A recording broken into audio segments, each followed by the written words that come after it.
आज का जो हमारा टॉपिक है वो है ऑडियो लिंगुअल मेथड। ये होता क्या है, सबसे पहले हम इसकी डेफिनेशन के बारे में पढ़ेंगे। Audio lingual method has been very popular among the listeners. ये जो ऑडियो लिंगुअल मेथड है ये काफ़ी पॉपुलर रह चुका है लिसनर्स के दरमियान, यानी जो लिसनर्स सुनते हुए इंग्लिश सीखते हैं उनके लिए ये काफ़ी पॉपुलर है। It stresses on listening and speaking skills. ये जो है ये सुनने की स्किल जो है और बोलने की जो महारत है उस पर ज़्यादा जोर। Audio means listening and lingual means speaking. Audio का मतलब होता है लिसनिंग और लिंगुअल का मतलब यहाँ पर है speaking. This method is based on behaviourist theory and structural approach. ये जो मेथड बेस्ड करता है ये दो तरह की, हम आगे जाकर थ्योरी अगली नेक्स्ट जो हमारी असाइनमेंट होगी वो इन्हीं दो थ्योरीज के बारे में होगी। एक थ्योरी है मेंटलिज्म और एक थ्योरी बिहेवियरिस्टिक थ्योरी।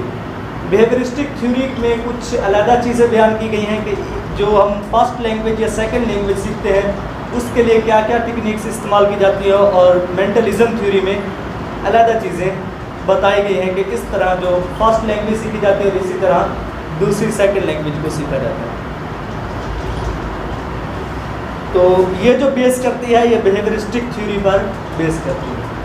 जब हम पढ़ेंगे इसको तो हमें ये क्लियर हो जाएगा कि बिहेवियरिस्टिक थ्योरी हमें क्या बताती है कि किस तरह सेकंड लैंग्वेज या फर्स्ट लैंग्वेज को सीखा जाता है। Principle of audio lingual method. Audio lingual method को सीखने के लिए जो कवानीन है वो कौन कौन से हैं?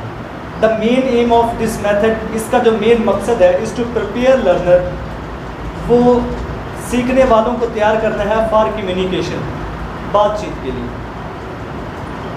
Learners are kept busy in such activities. सीखने वालों को ये जो है ये इन एक्टिविटीज़ में बिजी रखती है where they have ample chances, जहाँ पर इनके पास बहुत सारे, एम्पल का मतलब है बहुत सारे, they have ample chances to speak and listen to the target language, जहाँ पर वो टारगेट लैंग्वेज को सुनते भी हैं और बोलते भी हैं। बिहेवियरिज्म। अब बिहेवियरिज्म क्या होता है इसके बारे में हम थोड़ा सा पढ़ लेते हैं। This method is based on behaviouristic theory. ये जो मेथड है ये बिहेवियरिस्टिक थ्योरी पर बेस करता है। अकॉर्डिंग टू विच, जिसके मुताबिक learning of language is an other name of habit formation. Language, दूसरी लैंग्वेज का सीखना इस तरह है जैसे हम किसी हैबिट को बनाते हैं। जिस तरह हम कोई भी काम करने की हैबिचुअल हो जाते हैं, यूज्ड हो जाते हैं, उस तरह की ये एक मेथड है कि हम ये प्रैक्टिस करते जाते हैं तो उसकी हमें हैबिट हो जाती है और फिर हम इस अमल से लैंग्वेज को सीखते हैं। Stimulus and reinforcement is necessary. Stimulus क्या होता है किसी चीज़ के लिए, जब इसमें थोड़ा सा स्टिमुलस के बारे में जो बिहेवियरिस्टिक थ्योरी में बयान किया गया है कि जब बच्चा रोता है कोई चीज़ हासिल करने के लिए तो उस रोने का जो उसका जो रोने का अमल है वो स्टिमुलस है, और जब उस रोने के बाद उसको कुछ दिया जाता है तो वो जो होगा वो रेनफोर्समेंट, यानी जो रिप्लाई दिया जाएगा वो रेनफोर्समेंट। स्टिमुलस पूछ रहे हैं। स्टिमुलस कहा तो है कि वो अमल जिसमें कोई चीज़ हासिल करने के लिए कुछ तरद्दुद किया जाए। एक बच्चा है तो वो सीखने के लिए क्या करता है, कुछ चीज़ मांगने के लिए क्या करता है, वो रोता है, और उस रोने का जो अमल है वो स्टिमुलस है।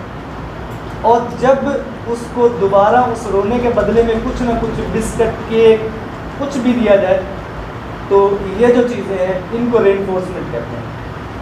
अगर बिस्किट दिया जाए तो वो होगा पॉजिटिव रेनफोर्समेंट। रेनफोर्समेंट दो तरह के, बिस्किट या कुछ चीज़ खाने के लिए दी जाए तो वो होगा पॉजिटिव रेनफोर्समेंट। अगर बच्चा रो रहा है और उसे दोबारा झाड़ डाली जाए तो चुप हो जाओ, वो होगा आपका नेगेटिव रेनफोर्समेंट। ठीक हो गया। स्टिमुलस में भी वर्बल और नॉन वर्बल। स्टिमुलस हो सकता है कि वो बोल कर हो, और नॉन वर्बल से मुराद वही है कि आप किसी एक्शन के ज़रिए भी उसका जवाब दें। ठीक हो गया। Positive reinforcement helps the learners to develop correct habit.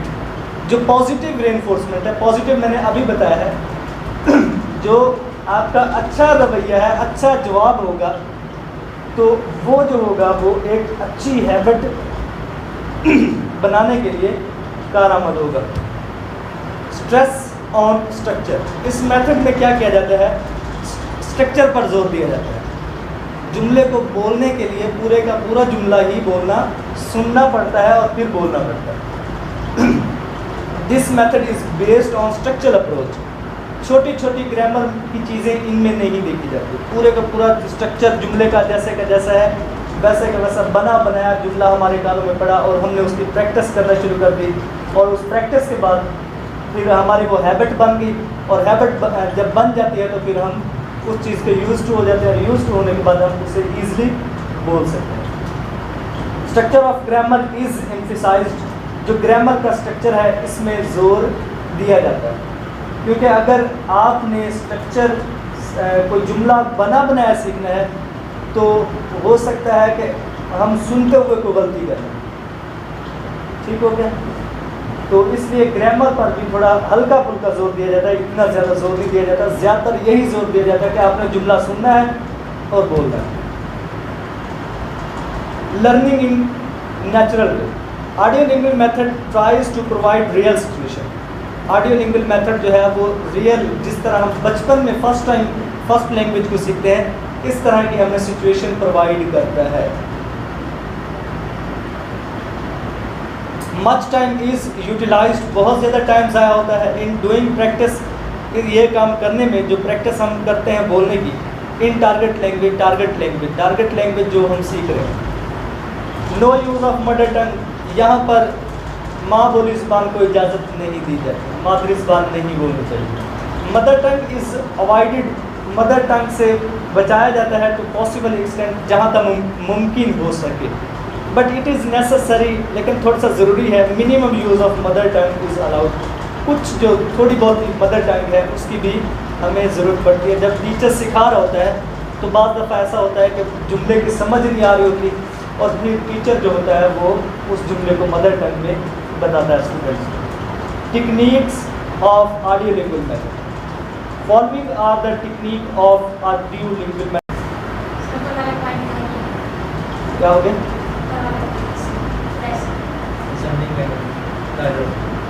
Presenting okay,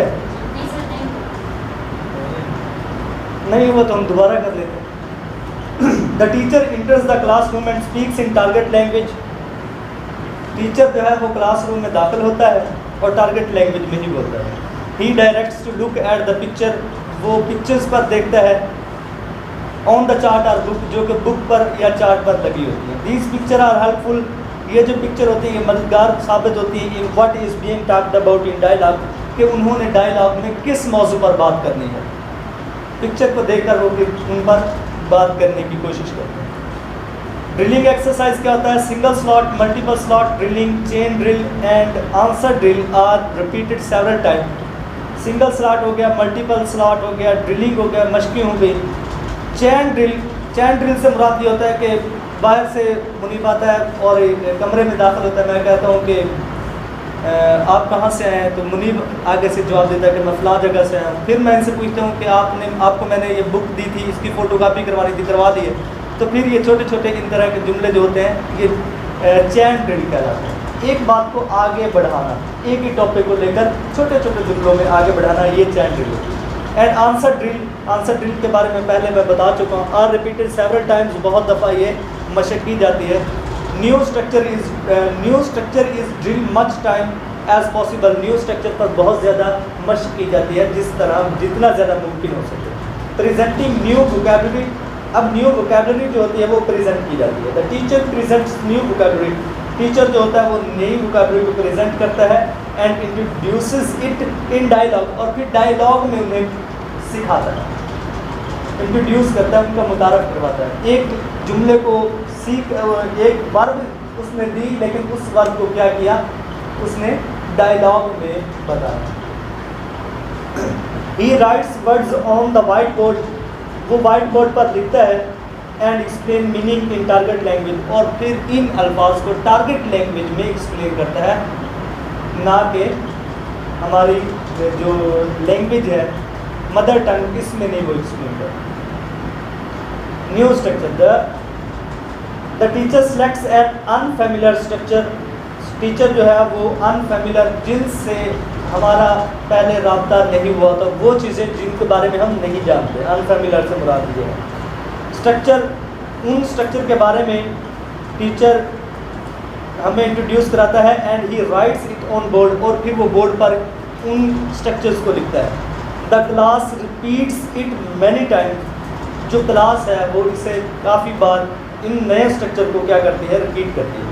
the teacher explains, जो टीचर है वो फिर एक्सप्लेन देता है, उसको बयान करता है, वाज़ह करता है द स्ट्रक्चर, उस स्ट्रक्चर को without telling any grammatical term. कोई भी ग्रामर की टर्म नहीं देता, ग्रामर की एग्जाम्पल वगैरह वहाँ पर नहीं दी जाती, क्योंकि ग्रामर हमने सुनकर ये सारी चीज़ें सीखनी है, तो इसमें ग्रामर इतनी ज़्यादा इम्पॉर्टेंट नहीं है। लेकिन जहाँ पर पॉसिबल हो वहाँ पर ग्रामर के बारे में बताया जाता है। ग्रामर बहुत ही कम यूज़ की जाती है इसमें। ही में ट्राई टू शो मीनिंग, वो फिर इन अल्फाज के, इन स्ट्रक्चर की मीनिंग को भी बयान करता है, दिखाता है। By putting the structure into context, context से मुराद के उसने उस स्ट्रक्चर को क्या किया, एक पैराग्राफ में ढाल दिया। 3-4 जुमले लिखे, फिर उन 3-4 जुमलों को एक कहानी की सूरत में ढाल दिया ताकि इनकी आसानी से समझ आ जाए। Written exercise and homework, the teacher introduces written exercises based upon drilling on new structure. जो टीचर होता है वो मुतारफ़ करवाता है नई एक्सरसाइज के बारे में, जो नई एक्सरसाइज सीखी गई होती है उनके बारे में टीचर जो है वो बताता है, और फिर इनकी ड्रिलिंग करवाता है, मशकें करवाता है ऑन न्यू स्ट्रक्चर, नए स्ट्रक्चर के मुताबिक। The written exercises can be taken from text book. ये जो रिटन एक्सरसाइजेज होती हैं ये टेक्स्ट बुक से ही ली जाती हैं, जिनकी मदद से उन्हें पढ़ाया जा रहा होता है। The exercises are done orally in class. जो एक्सरसाइजेज होती हैं वो ज़्यादातर ओरली यानी ज़बानी बोल चाल के ज़रिए ही इनकी एक्सरसाइज की जाती है, ना कि इसमें रिटर्न में इतना नहीं काम होता, क्योंकि हमने सुनकर प्रैक्टिस करके फिर बोलना है, तो इसलिए डायरेक्ट ही हमने यानी भी ये ज़बानी कलामी ये होना है, ना कि रिटर्न में ज़्यादा नहीं होगा। Then the structure is assigned in homework about the remaining exercise। जो बाकी बचा कुचा काम होता है उसको क्या किया जाता है, होमवर्क के लिए असाइन कर दिया जाता है कि आपने घर से होमवर्क तैयार कर दिया है। Merits of audio lingual method, अब इसके भी कुछ मेरिट्स हैं, जहाँ पर मेरिट्स हैं वहाँ पर डीमेरिट्स भी होंगे, लेकिन पहले हम मेरिट्स के बारे में बात कर लेते हैं।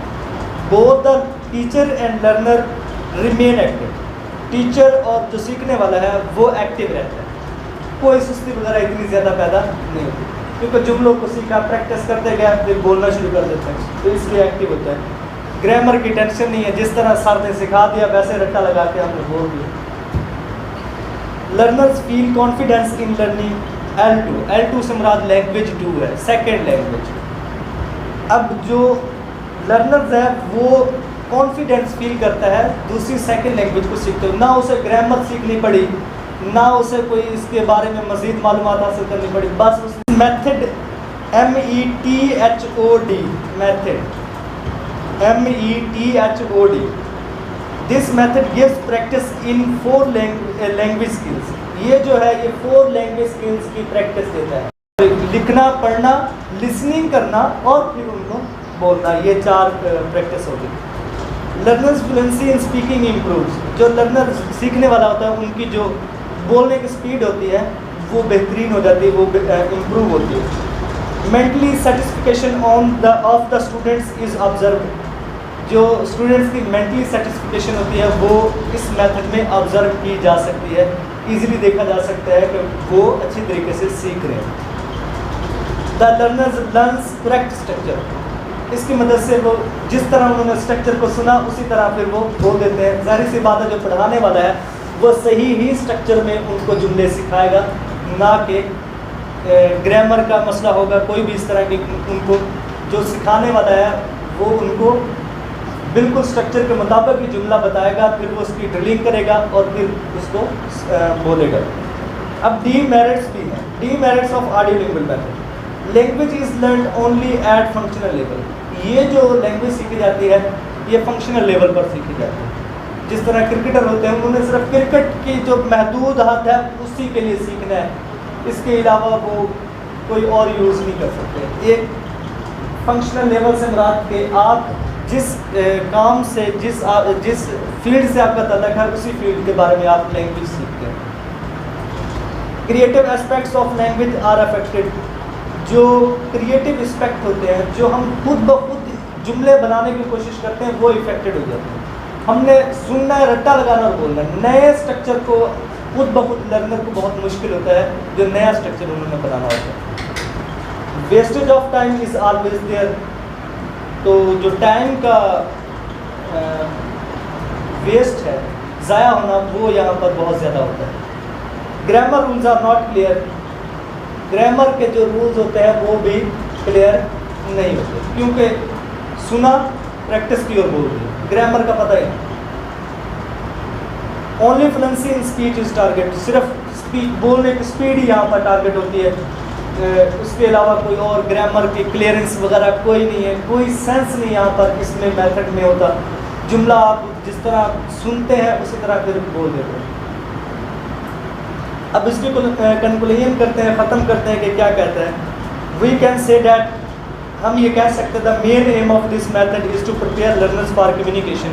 इस मेथड का जो मेन मकसद है वो सीखने वालों को सिर्फ बोल चाल के लिए ही तैयार करना है। इट इज़ नेचुरल वे, ये एक नेचुरल वे है। जिस तरह हम बचपन में सुनकर सीखते हैं उसी तरह ये भी एक सुनने से ही है। तो it is natural way of learning of second language. दूसरी लैंग्वेज को सीखने का भी एक नेचुरल तरीका है। We try to explain audio lingual method in our best way. हमने अपने बेहतरीन तरीके से ऑडियो लिंग्विल मेथड को बयान कर दिया है। We also explain the merits and demerits of this method. हमने इसमें क्या किया है, मेरिट्स भी बताए हैं और डीमेरिट्स भी बताए हैं। वी सी डैट, हम ये देखते हैं इन दिस मेथड, इस मेथड में learners fluency in speaking improves. कि लर्नर्स की जो फ्लुएंसी है, जो बोलने की स्पीड है, वो बेहतर होती है। But the grammar rules are not clear. लेकिन ग्रामर के रूल्स कवानीन वो क्लियर नहीं होते। When grammar rules are not clear, जब ग्रामर के रूल्स ही क्लियर नहीं होंगे, द सेंस ऑफ सेंटेंसेस, जो सेंस होगा, जो जुमले का मतलब होगा, जुमलों का मतलब होगा, सेंस होगा, इज़ हार्ड टू अंडरस्टैंड, वो समझने के काबिल नहीं होगा, बहुत ही मुश्किल होगा।